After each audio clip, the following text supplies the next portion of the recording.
क्या विकास की कीमत विनाश से चुकाई जा सकती है? क्या देश की सुरक्षा के नाम पर हम अपनी सबसे बड़ी प्राकृतिक विरासत की बलि दे रहे हैं? अंडमान निकोबार, जिसे हम भारत का पन्ना कहते हैं, आज वहाँ एक ऐसी जंग छिड़ी है जिसकी गूंज दिल्ली के गलियारों से लेकर इंटरनेशनल कोर्ट तक सुनाई दे रही है। 81,000 करोड़ का प्रोजेक्ट, 10 लाख पेड़ों की कटाई और लुप्त होती जनजाति का भविष्य। लेकिन सबसे बड़ा सवाल, क्या इस महाविनाश के लिए उन आदिवासियों की सहमति फर्जी थी? आज बात होगी अंडमान के उस अनफिल्टर्ड सच की जिसे नेशनल सिक्योरिटी के पर्दे के पीछे छिपाया जा रहा है। कहानी शुरू होती है ग्रेट निकोबार आइलैंड प्रोजेक्ट से। सरकार का कहना है कि ये भारत के लिए गेम चेंजर हो सकता है। एक इंटरनेशनल शिपिंग टर्मिनल, एक मॉडर्न एयरपोर्ट और एक पूरी की पूरी ग्रीनफील्ड सिटी। तर्क सीधा है, चीन को हिंद महासागर में घेरना है, तो अंडमान का एक मजबूत मिलिट्री और ट्रेड हब बनाना होगा।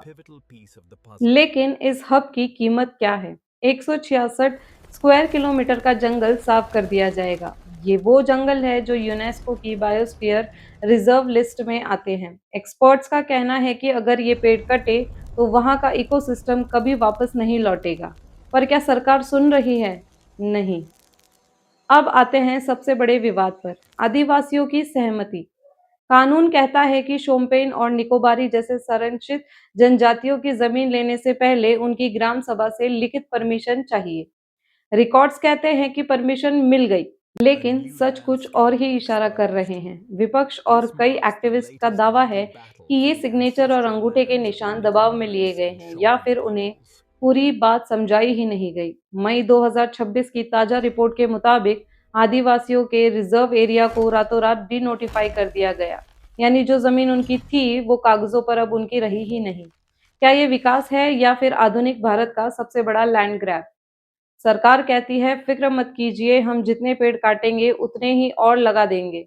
इसे कहते हैं कॉम्पनसेटरी एफोरेस्टेशन। लेकिन मजाक देखिए, पेड़ कट रहे हैं अंडमान के घने जंगलों में और लगाने की बात हो रही है हजारों किलोमीटर दूर हरियाणा और राजस्थान के सूखे इलाकों में।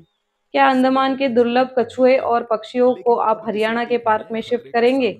ये पर्यावरण की रक्षा नहीं, ये पर्यावरण के साथ किया जा रहा सबसे बड़ा मजाक है। जब भी कोई सवाल उठाता है तो एक ढाल सामने रख दी जाती है, नेशनल सिक्योरिटी। बेशक चीन को जवाब देना जरूरी है, लेकिन क्या सुरक्षा का मतलब अपने ही देश के फेफड़ों को काट देना है? राहुल गांधी से लेकर पर्यावरण विशेषज्ञों तक सब पूछ रहे हैं कि क्या कोई और दूसरा रास्ता नहीं था?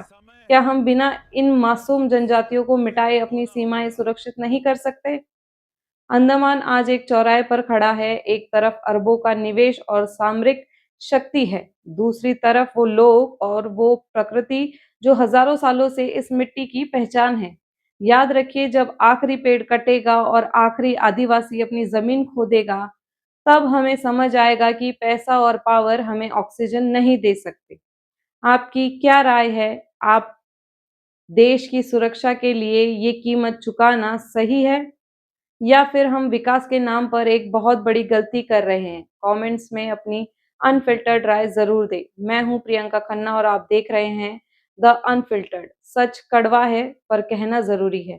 जय हिंद।